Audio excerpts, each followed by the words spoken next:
いましたね。白石霊がいるね。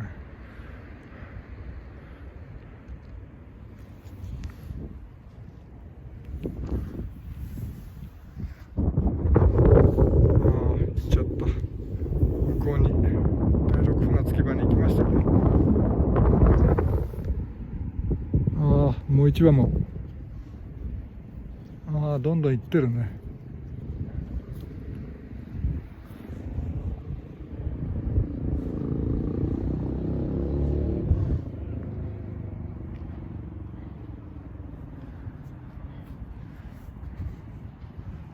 さあ第3ベンチです。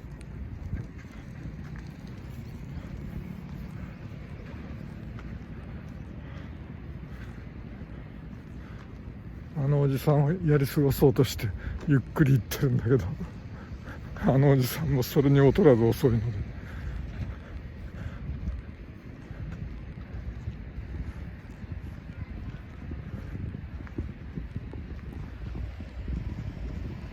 さあどうでしょう。どうですかな。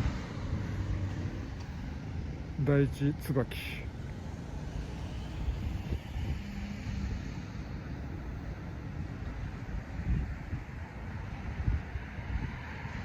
まだつぼみがあ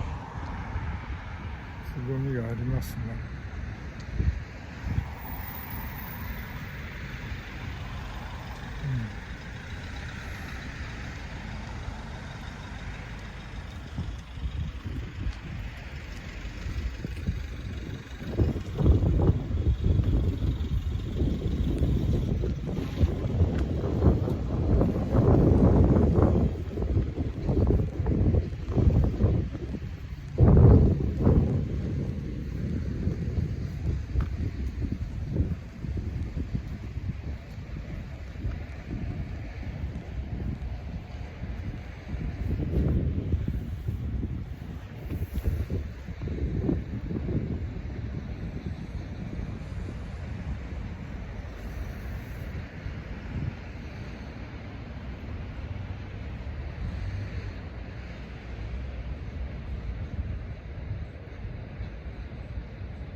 久しぶりですね、これは。